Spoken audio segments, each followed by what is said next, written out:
வணக்கம் உறவுகளே. இப்போ பார்த்தீங்கன்னா இந்த காட்சி வந்துங்க திருச்செங்கோடு அர்த்தநாரீஸ்வரர் கோயிலுங்க. இது 7 சிவத்தலங்கள் ஒன்றானதுங்க. மலை மீதுள்ள இத்தலத்தில் ஆண் பாதி பெண் பாதி வியாகம் இருக்குங்க. அர்த்தநாரீஸ்வரர் சுயம்பாக அருள் பாலிக்கிறாருங்க. சுமார் 6 அடி உயர சுயம்பு மூர்த்தி சிலை இங்கே இருக்குங்க. சோழ பாண்டிய நாயக்கர் மன்னர்களால் புறமிக்கப்பட்டதுங்க. இங்கே நரசிம்மன் உக்கிரம் தனித்த இடமாக கூறப்படுகிறது. அதாவது நரசிம்மன்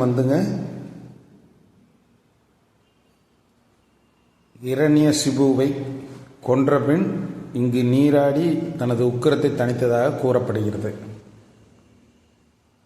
சிவன் பார்வதி இணைந்த முழுமையான சக்தியை குறிக்கிறது இந்த கோயிலுங்க.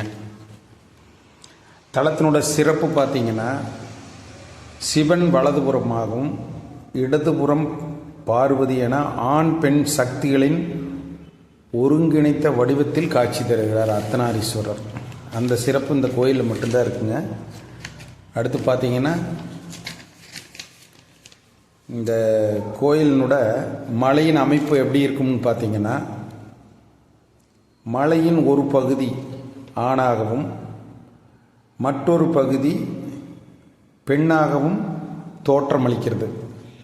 அந்த மலையை நம்ம பார்த்தோம்னாலே தெரியுங்க. ஒரு பகுதி ஆணாகவும் மறுபகுதி பெண்ணாகவும் தோற்றமளிக்கும். அது நம்ம அந்த மலையினோட அமைப்பே அந்த மாதிரி தான் இருக்கும். நம்ம பார்த்தாலே தெரியுங்க. நம்ம பார்க்கும்போதே தெரியும், இரு மலைகள் இருக்கிற மாதிரி தான் இருக்கும். ஒரு பக்கம் ஆணாகவும் ஒரு பக்கம் பெண்ணாகவும் தான் காட்சி தரும். அதை நல்லா பார்க்கணுங்க. அப்புறம் இந்த மலையில் தீர்த்தம் எப்படி தர்றாங்கன்னு பார்த்தீங்கன்னா, தேவ தீர்த்தம் பெருமாள் கோயிலில் உள்ள தீர்த்தம் போல வழங்கப்படுகிறதுங்க. பெருமாள் கோயிலில் எப்படி தீர்த்தம் கொடுப்பாங்களோ அந்த மாதிரி தேவ தீர்த்தம் வழங்கப்படுகிறது. பெருமாள் கோயிலில் கொடுக்குற மாதிரி தான் தீர்த்தமெல்லாம் இங்கே கொடுப்பாங்க. அது ஒரு பெரிய சிறப்புங்க இந்த கோயிலில். மிகவும் பிரசித்தி பெற்ற கோயிலுங்க. அப்புறம் தல மரம் பார்த்திங்கன்னா, அந்த கோயிலில் இருக்கிற தல மரம் பார்த்திங்கன்னா இலுப்பை மரமும் வன்னி மரமும் அந்த தலத்துக்குரிய சிறப்பு மிக்க மரங்கள்ங்க. ஆமாம், இந்த மரங்கள் தான் இந்த கோயிலினோட சிறப்புக்கு ஒரு எடுத்துக்காட்டாக இருக்குங்க. அதாவது வன்னி மரமும் இலுப்பை மரமும் இங்கே சிறப்புங்க இந்த கோயிலுக்கு. அப்புறம் பார்த்தீங்கன்னா, இது நம்ம நாயன்மார்களால் பாடப்பட்ட தலமுங்க. பாடல் பெற்ற தலம் இது. ஆமாம், நாயன்மார்கள் சின்னான சம்பந்தர், சுந்தரர் போன்ற நாயன்மார்கள் பாடப்பட்ட தலம். ரொம்ப ரொம்ப பெருமையான தலமுங்க இது. அப்புறம் இன்னொன்று பார்த்திங்கன்னா, கணவன் மனைவி பிரச்சனை தீர்க்கும் தலமாகவும் கருதப்படுகிறது. குடும்பத்தில் பிரச்சனை, கணவன் மனைவி ஒற்றுமை இல்லை அப்படிங்கிற போது இந்த தலத்தில் போய் நம்ம மனம் உருகி வழிபட்டால் அந்த பிரச்சனைகள் எல்லாம் தீருங்கிற ஒரு ஐதீகமும் உண்டு. ரொம்ப மலைக்கோயில் கோயிலுங்க இது. இது வாகன போக்குவரத்து மேலே உண்டு. பார்த்து கவனமாக போகணுங்க. சொந்தமாக காரு பைக் இருந்தால் போய்க்கலாம். திருக்கோயிலின் சார்பாக திருச்செங்கோடு பஸ் ஸ்டாண்டிலிருந்தும் திருக்கோயில் சார்பாக பேருந்துகள் இயக்கப்படுகிறதுங்க.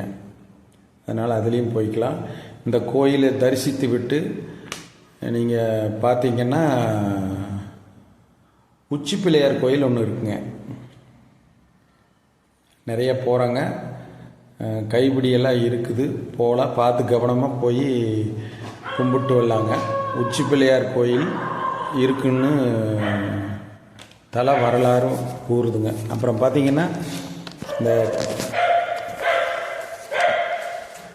திருமணம் ஆகாதவங்க இருந்தால் இந்த கோயிலுக்கு போனால் திருமணம் நடக்கும், உடனே இதாகும், அதாவது திருமண ஏற்பாடு நடக்குங்கிற ஒரு ஐதீகம் இருக்குது. கண்டிப்பாக யாராவது இந்த கோயிலுக்கு போகணுன்னா போங்க. இந்த கோயில் வந்து நாமக்கல் மாவட்டம் திருச்செங்கோட்டில் இருக்குங்க. திருச்செங்கோடு நீங்கள் பஸ்ஸிலேயே போகிறனாலும் சரி, திருச்செங்கோடு போயிட்டீங்கன்னா பஸ் ஸ்டாண்டுக்கு பக்கத்தில் இந்த கோயில் போகிறதுக்கு கோயில் சார்பாக பஸ்ஸு இயக்கப்படுதுங்க. பஸ்ஸிலேயே போய்க்கலாம். பஸ் வசதியும் உண்டு. காரில் தான் போக முடியுங்கிறதெல்லாம் கிடையாதுங்க. பாருங்கள், பஸ் நிற்கிது பாருங்கள், அதுலேயே தெரியுது. காரில் போனால் பார்க்கிங்கெல்லாம் இருக்குது. கார் நிறுத்துகிற அளவுக்கு பார்க்கிங் இருக்குது. இருசக்கர வாகனத்துலேயும் போகலாம். மிகவும் பிரசித்தி பெற்ற கோயில். போகாதவங்க போய் பாருங்கள். நான் ஒரு முறை போயிட்டு இந்த வரலாறை பற்றி அந்த கோயில் ஒருத்தர்கிட்ட கேட்டால் அவர் சொன்னதுங்க இதெல்லாம் ரொம்ப பழமையான கோயில் அப்படின்னு சொன்னதுங்க.